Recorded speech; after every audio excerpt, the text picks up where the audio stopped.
The stars had never looked so cold to Admiral Park Do-hyun. He stood alone on the bridge of the UES Horizon, Earth's greatest warship, watching the holographic feed from the Galactic Council chambers.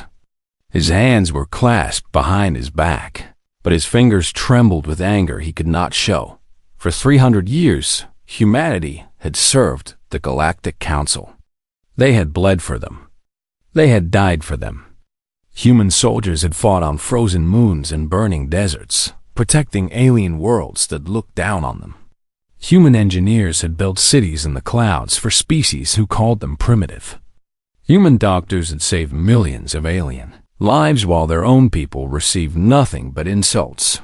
And now this. The council speaker was a creature made of living crystal, tall and beautiful in a cold way. His body caught the light and scattered it into rainbows as he spoke. He was from the Velith Dominion, the oldest and most powerful of the elder races. When he talked, everyone listened. "The matter is decided," the speaker said, his voice like wind chimes in a storm. "The human colony called New Bizan will be transferred to the Three-Axe Consortium. This is payment for the trade dispute of the Outer Rim." Admiral Park felt his blood run hot. New Bizan was home to 2 million humans. Families, children, dreams built over 50 years of hard work. And the trade dispute? Humanity had nothing to do with it. 2 alien empires had fought over shipping routes. And somehow humans were paying the price. It had always been this way, on Earth. In a bunker deep beneath the mountains of Korea, President Yoon Jio watched the same feed. She was a small woman with gray hair and sharp eyes that had seen too much. Around her sat the most important people on Earth, but she barely noticed them. Her eyes were fixed on the crystal alien who's giving away her people like property. General Kim Tai-woo sat to her right. He was old, his face marked with scars from wars fought for the council. He had lost his left arm on a distant planet, fighting enemies that weren't his own. The council had given him a medal. He had never worn it. To the president's left sat Dr. Choi Nari, a young woman with tired eyes and brilliant mind. She led Earth's secret research program, the one the council knew nothing about. For 100 years, humanity's best scientists had worked in hidden laboratories, developing technology that would make the elder races tremble. "They're taking New Bizan," the president said quietly. Her voice was calm, but everyone heard the steel beneath it. "They've taken everything else," General Kim replied. "Our dignity, our children, our future. New Bizan is just the latest insult." Dr. Choi pulled up a hologram of her own. It showed thousands of ships, weapons platforms, and defense systems. All of it hidden. All of it waiting. "We're ready," she said simply. "We've been ready for 20 years. The president nodded slowly. She thought about her grandmother, who had told her stories of the early days after first contact. The elder races had seemed like gods then. They had technology that looked like magic. Humanity had been so eager to join them, to learn from them, to be part of something greater. But gods can be cruel. And the elder races were very cruel indeed. They had used humanity like tools. Human soldiers died in alien wars. Human workers built alien cities. Human scientists solved alien problems. And in return, humanity got a single seat on the council, limited territory, and endless contempt. "Enough," President Yoon said. The word was quiet, but it filled the room like thunder. She picked up a document from the table. It was simple paper with simple words, but it would change the galaxy forever. A formal withdrawal from the Galactic Council, effective immediately. Her hand did not shake as she signed it. "Send the recall order," she said. "Every human in the galaxy comes on. Every soldier, every engineer, every doctor, every worker. All of them, now." General Kim smiled for the first time in years. It was not a pleasant smile. The elder races won't understand what's happening. Not at first. No, the president agreed. They won't. They think we need them. They've never considered that they might need us. Across the galaxy, encrypted messages began to spread. On 100 different worlds, humans received the same order. Stop working. Pack your things. Come home. On the mining world of Kethro 7, human engineers looked at each other and nodded. They had kept the gravity stabilizers running for 60 years. Without them, the mines would collapse. They didn't care anymore. On the 3-Ax homeworld, human doctors closed their medical bags. They had operated the only hospital that could treat the consortium's genetic disorders. Now someone else could try it out in the trade corridors of the Velith Dominion. Human navigators shut down their stations. Only they knew the safe paths through the nebula storms. Only they could guide ships through the deadly clouds of gas and radiation. Now the paths would be empty. Ambassador Li Sijin was the last to leave the human embassy on the council homeworld. She was an elegant woman who had spent 40 years smiling at aliens who despised her. She had bowed and scraped and begged for scraps of respect. No more. Before she left, she sent one final message to the council chambers. The crystal speaker received it during a routine meeting. His perfect face cracked slightly as he read it. "You never built anything yourselves," the message said. "You took from others and called it civilization. You used us like machines and treated us like animals. We smiled and worked and died for you, and you gave us nothing but contempt. So now we leave. Good luck." The speaker tried to respond, but the communication channel was already closed, permanently. That night, on Earth, Admiral Park Do-yoon finally stepped away from the bridge. He looked out at the stars one more time. They didn't look cold anymore. They looked like possibilities. And homes across the planet. Humans gathered around screens and listened to President Yoon's address. Her words were simple. "We are done being servants. We are done being used. From this day forward, we walk our own path. And if the galaxy burns behind us, that is not our concern. The galaxy would indeed burn, but humanity would rise from the ashes." The crystal speaker of the Velith Dominion laughed when he heard the news. It was a beautiful sound, like glass bells ringing in the wind. The other elder races joined him, their strange voices filling the council chamber with amusement. "The humans are leaving," the speaker announced. "How adorable. Let the children have their little rebellion. They will come crawling back when they realize how much they need us."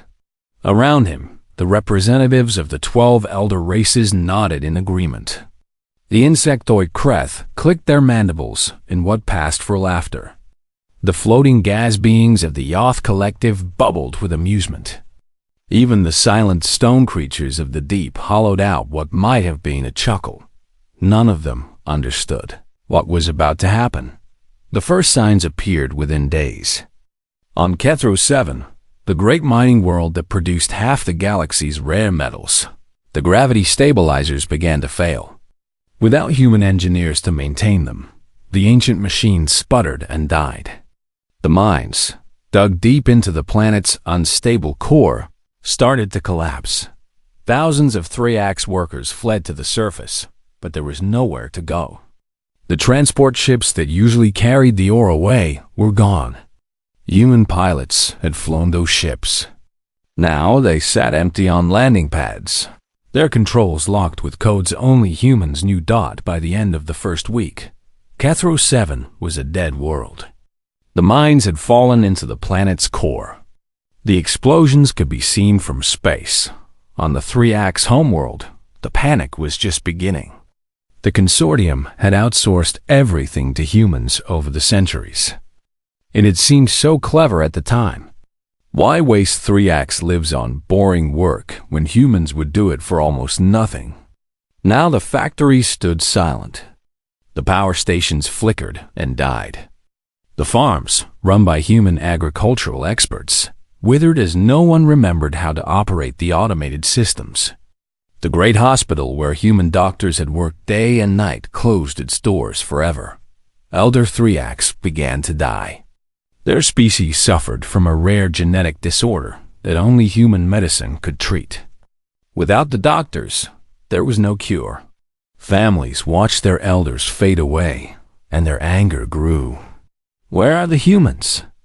they demanded. "Bring them back." But the humans were gone. Every last one. The Velith Dominion discovered their own problems soon enough. Their beautiful crystalline cities, the pride of the galaxy, required constant maintenance. Human engineers had done this work for generations, carefully adjusting the resonance frequencies that kept the structures stable. Without maintenance, the crystals began to crack. The Song of Morning, the oldest city in the Dominion, collapsed on a quiet afternoon. 3 million Velith died in seconds, their bodies crushed beneath crystal that had stood for 10,000 years. The speaker stopped laughing then. Across the galaxy, the chaos spread like fire. Trade routes fell apart because human navigators were no longer there to guide ships through dangerous space. Colonies starved because human logistics experts had designed every supply chain. Military bases fell silent because human soldiers had been the backbone of every army. The elder races had built their civilization on human labor. They had never noticed because they had never cared to look. Ambassador Li Sujin watched the reports from Earth. She sat in a small apartment in Seoul, drinking tea and reading the news feeds with a quiet smile. For 40 years, she had begged the council for respect. For 40 years, she had been ignored, insulted, dismissed. Now the council was burning, and she felt nothing but peace. General Kim Taiwu called her that evening. His scarred face appeared on her screen, and she saw something in his eyes she had never seen before. Joy. "They're starting to understand," he said. "The Kreth swarm is already facing famine. Without human food distribution networks, they can't feed half their worlds. The Yoth Collective has lost contact with a dozen colonies because human communication experts maintained their relay stations." "And the Velith?" Lee asked. 6 more cities have fallen. The speaker has gone into hiding. They say he's afraid to show his face." General Kim paused. "They thought we were nothing. They thought we were just useful animals.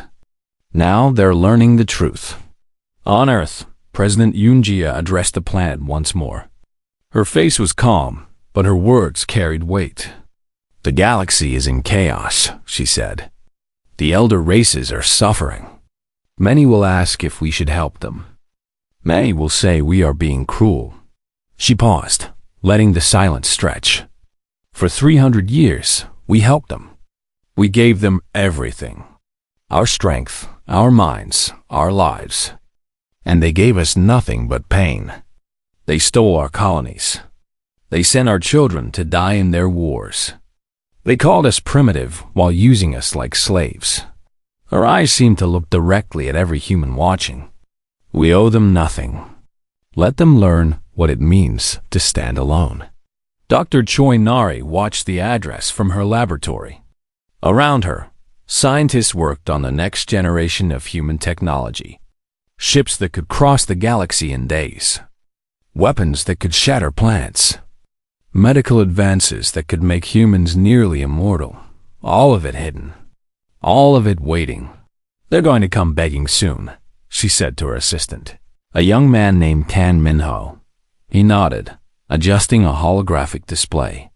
"The council has already sent 3 requests for emergency meetings. President Yoon has ignored them all." "Good," Dr. Choi said. "Let them wait. Let them learn what it feels like to be ignored." Outside, the stars shone bright and cold. Somewhere out there, civilizations that had existed for millions of years were crumbling. The elder races, so proud and so ancient, were discovering a terrible truth. They had never been powerful. They had just been standing on human shoulders. And now humanity had stepped away, and they were falling. The chaos was only beginning. 6 months had passed since humanity walked away from the Galactic Council. In that time, the galaxy had transformed into something unrecognizable. Empires that had stood for millions of years now teetered on the edge of collapse. Worlds that had known nothing but peace burned with war and famine. And finally, the elder races came to beg. Captain Beak Hyjin commanded Defense Station Omega, the first line of Earth's new perimeter. She was a tall woman with short hair and eyes that had seen too much death. For 20 years, she had served in council wars, watching her friends die for aliens who never learned their names. Now she watched those same aliens approach, Earth-like beggars approaching a rich man's door. The council delegation arrived in 3 ships, each carrying representatives from the elder races. Their vessels were old and damaged, without human engineers to maintain them. The once beautiful ships had fallen into disrepair. They limped through space like wounded animals. Council vessels requesting permission to enter human space. Her communications officer reported. Captain Beak smiled coldly. Make them wait. She let them sit at the border for 3 days.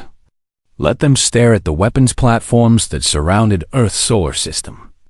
Let them wonder at the technology they had never seen before. The Council had always believed humans were primitive, incapable of true innovation. Now they could see the truth. Finally, she allowed them to pass, but only after scanning their ships so thoroughly that the aliens felt violated. President Yunjia agreed to meet them, but she set the terms. The delegation would come to Earth. They would walk through human streets. They would see what humanity had built while the galaxy burned. The alien ambassadors landed in Seoul on a cold winter morning. Snow fell gently from gray skies, covering the city in white. The delegation stepped out of their shuttle and stopped in shock. They had expected to find a primitive world, barely surviving without council support. Instead, they found a city of wonders. Towers of glass and steel reached toward the clouds. Flying vehicles moved through the air in perfect patterns. Holographic displays showed news and art and music from 100 human worlds. The Crystal, speaker of the Velith, led the delegation. His body no longer sparkled with rainbow light. Cracks ran through his form, signs of stress and fear. Behind him walked representatives of all 12 elder races, each looking more broken than the last. Human citizens lined the streets, watching the aliens pass. There was no anger in their eyes, no hatred, just cold indifference. That indifference hurt more than any insult. General Kim Tai-woo waited at the gates of the government building. He stood in full military dress, his chest covered with medals from council wars. Wars he had fought for aliens who despised him. Wars that had cost him his arm. "Welcome to Earth," he said. His voice held no warmth. "The president will see you now." The meeting took place in a simple room with white walls and wooden furniture. President Yoon sat at one end of a long table. The alien delegation sat at the other. No refreshments were offered. No polite words were exchanged. "You wish to speak," the president said. "Speak." The crystal speaker rose, his broken body trembling. "Humanity must return to the council. The galaxy needs you. Without your people, civilizations are falling. Billions are dying. You cannot simply abandon us." Dr. Choi Nare laughed. It was not a kind sound. She stood beside the president, a holographic control device in her hand. "Watch," she said. The room darkened, and images appeared in the air. Ships. Thousands of ships. Warships and cargo vessels, and science ships and construction vessels. A fleet larger than anything the Council had ever possessed. "This is humanity's true fleet," Dr. Choi said. "We hid it from you for 3 centuries. Every ship is more advanced than your best technology. Every weapon could destroy your mightiest fortress." The aliens stared in horror. They had believed humans were primitive. They had thought human technology was inferior. They had never imagined this. "We could have conquered you at any time," President Yoon said softly. "We chose not to. We chose to serve, to help, to build. And you repaid us with contempt." The speaker's crystal face cracked further. "We were wrong. We understand that now. Please, come back. We offer you full voting rights, equal territory, technology sharing, everything you ever wanted." Ambassador Lee Soo-jin stepped forward. She had requested permission to attend this meeting, and the president had agreed. For 40 years, Lee had represented humanity to the council. For 40 years, she had been treated like dirt. "Everything we ever wanted," she repeated. "What we wanted was respect. What we wanted was to be treated as equals. You had 300 years to give us that. You chose not to." She leaned forward, her eyes hard. "Now we want something different. We want reparations. Payment for every human soldier who died in your wars. Payment for every colony you stole. Payment for every insult, every injury, every humiliation." The speaker shook his crystal head. "We cannot pay such a debt. Our economies have collapsed. Our worlds are dying." "Then you have nothing to offer us," President Yoon said. She stood, signaling the meeting was over. "Return to your crumbling empires. Tell the council that humanity is not interested in being your servants again. Not now, not ever." The delegation left Earth empty-handed. Their ships limped back toward council space, carrying news of humanity's strength and humanity's refusal. Captain BK Jin watched them go from her station. She thought about friends she had lost, soldiers who had died on alien worlds, fighting aliens' enemies. The council had never even sent letters of condolence. "Good riddance," she whispered. Back on Earth, General Kim Tae-woo stood beside President Yoon in her office. Outside, the snow continued to fall. "They'll be back," he said. "They have no other choice." The president nodded. "Let them come. Let them learn what it means to ask for help from those you once abused.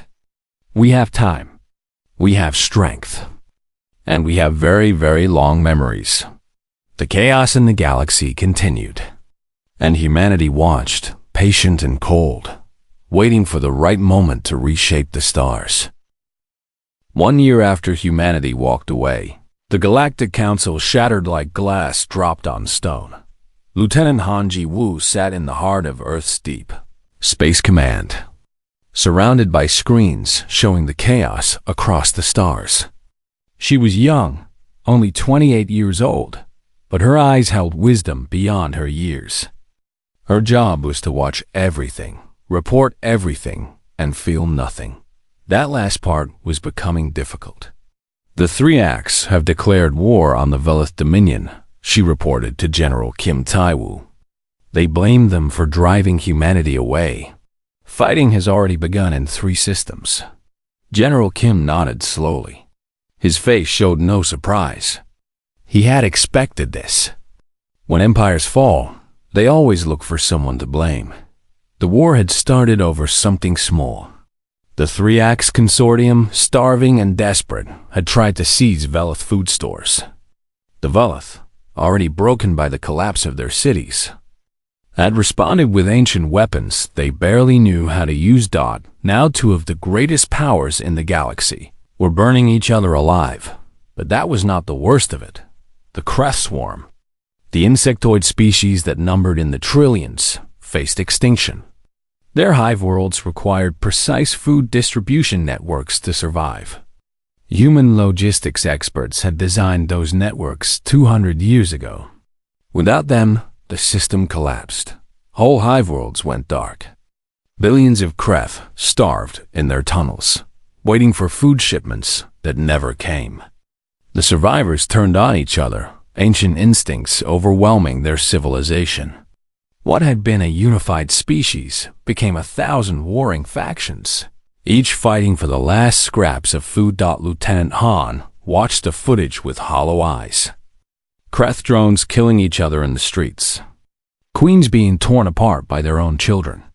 Worlds that had been peaceful for 1,000,000 years now covered in the bodies of the dead. They did this to themselves, she whispered. But the words felt empty. On Earth, Professor Shin Yoonji published her manifesto. She was a historian who had spent her life documenting humanity's suffering under council rule. Every insult, every stolen colony, every soldier who died forgotten on alien soil got her words spread across the planet like wildfire. They called us primitive, she wrote. They called us children. They laughed at our art, our music, our dreams. They used us like machines and discarded us like garbage. They never understood that children grow up. And when they do, they remember everything. Now the council burns. The elder races tear each other apart. And some will say we should help them. Some will say we are being cruel by standing aside. But I remember my grandfather, who served in council wars for 30 years and died without a pension. I remember my mother, who worked in Villith factories and was paid in scraps. I remember every human who suffered so that aliens could prosper. We owe them nothing. Let them learn what it means to stand alone. The manifesto was controversial. Some humans argued that they should help, that allowing billions to die was wrong regardless of past crimes. Debates raged in homes and streets and government halls. President Yoon Jia listened to all sides. Then she made her decision. We will not help those who harmed us, she announced. But we will not close our doors to everyone. Some species had been kind to humanity during the dark centuries. Small races, weak races, those who had no power in the council, but had shown humans basic decency. A species of gentle giants called the Morth had always treated human workers with respect. A race of aquatic beings called the Solani had protested when the council took human colonies to these species. Humanity extended a hand. Foreign Minister Moon Hae-jung led the outreach effort. He was a quiet man with a talent for reading people, human and alien alike. He traveled to the edges of council space, meeting with representatives of the forgotten races. Humanity remembers kindness, he told the Morth ambassador, a creature twice his height with sad eyes. We also remember cruelty. You were kind when kindness cost you nothing, but brought you no benefit. Now kindness will bring you everything. One by one, the small races pledged themselves to humanity.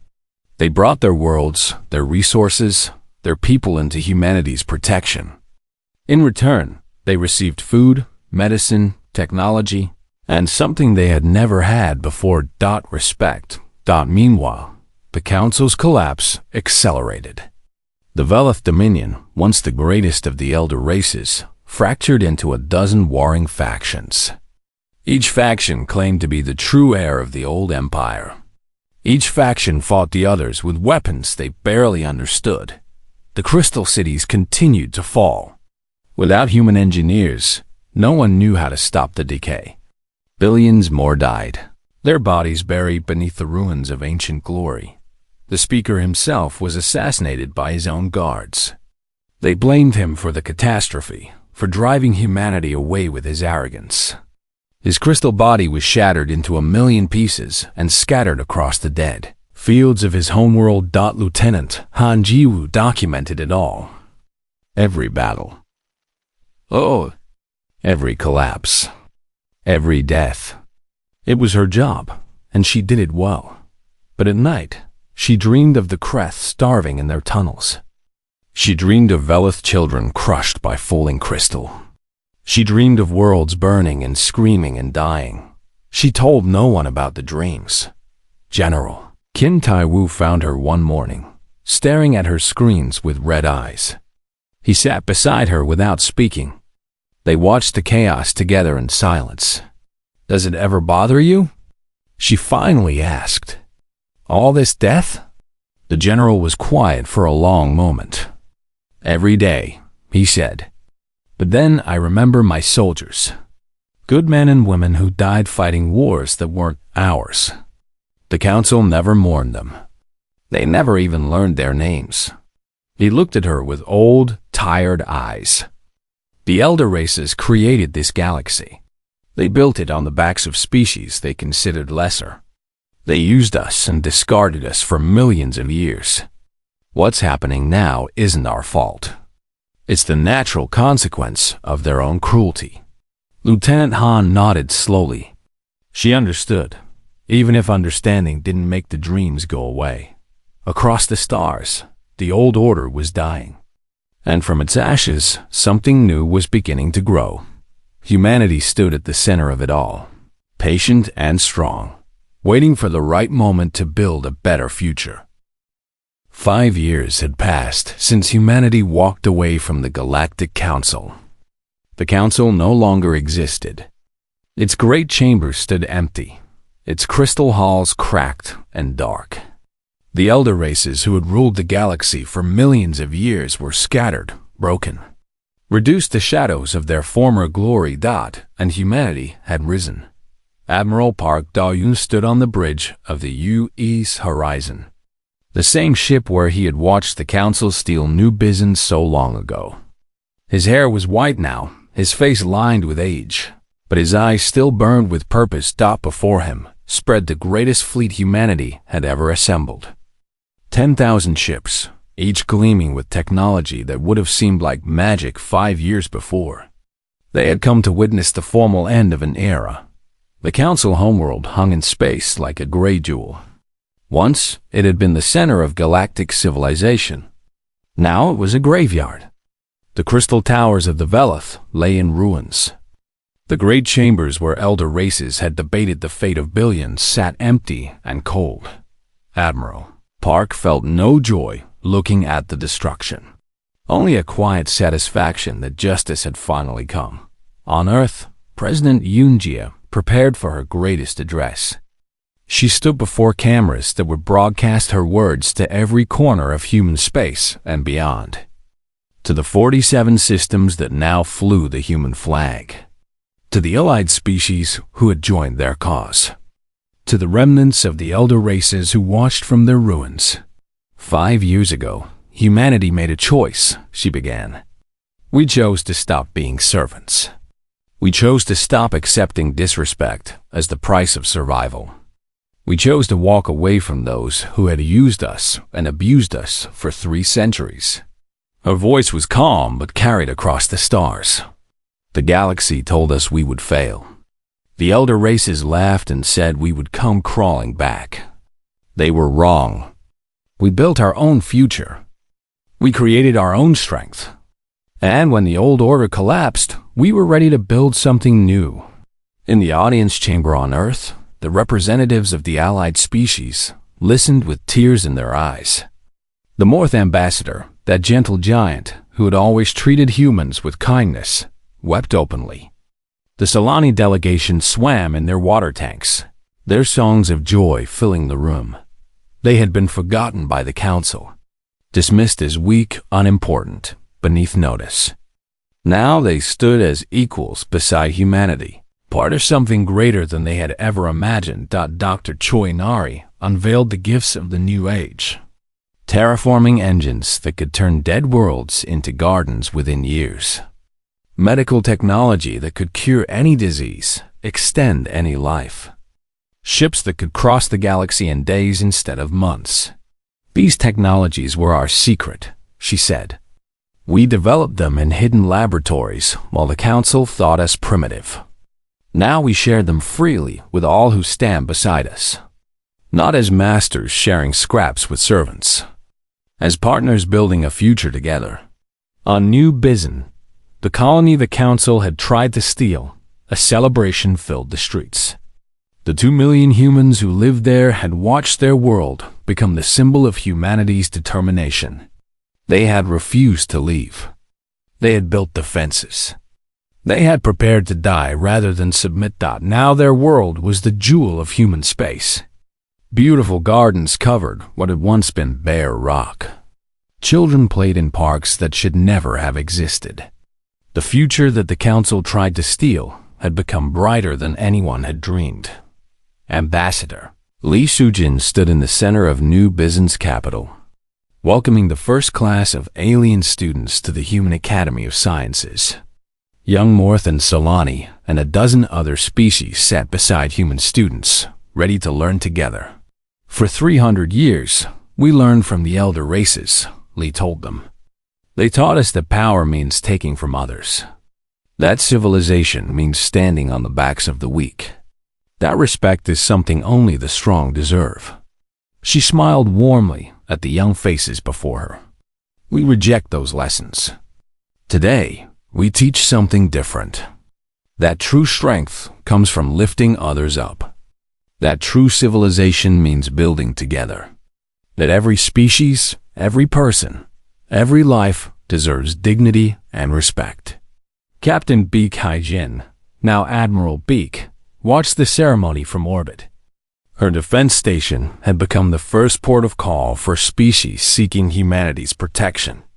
She had seen broken refugees arrive with nothing and leave with hope. She thought about the wars she had fought for the Council, the friends she had lost, the price humanity had paid for centuries of servitude. And she thought about the future spreading out before them like an endless ocean of stars. We made the right choice, she whispered to herself. General Kim Taiwu had retired at last. His days of war were over. He spent his time now in a small house in the mountains, writing his memoirs. Professor Shin Yunji visited him often, and they talked about the old days, the dark days, and the new dawn that had finally come. Do you have any regrets? She asked him one evening, as they watched the sun set over the peaks. He thought for a long moment.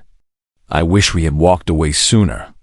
I wish we hadn't waited for them to push us too far. But maybe we needed those centuries of pain. Maybe we needed to remember what it felt like to be nothing, so we would never treat others that way. Lieutenant Han Ji-woo had risen to become director of the Federation Intelligence Service. Her job was no longer to watch empires fall, but to ensure the new order stood strong. The nightmares had faded over the years, replaced by dreams of building and growing and becoming something wonderful. She sent her final historical report to the archives. The old order believed they were using humanity. They saw us as tools, as servants, as animals clever enough to be useful but not deserving of respect. They never realized we were learning, watching, and when the moment came, we were ready. We did not conquer the galaxy. We did not seek revenge or destruction. We simply walked away from those who didn't deserve us. And in doing so, we changed everything. Foreign Minister Moon Hae-jun signed the final treaty that created the Alliance of Free Worlds. It was a partnership of equals, built on mutual respect rather than hierarchy. 30 species stood together, committed to the principles humanity had forged in the fires of their suffering. And across the stars, a new song spread. It spoke of a small blue world whose people had been underestimated. It spoke of patience and endurance, of quiet strength and unbreakable will. It spoke of those who had been nothing becoming everything. The old galaxy was dead. But from its ashes, something beautiful had been born. Humanity had not come to rule the stars. They had come to show the stars what civilization truly meant. And the universe would never be the same.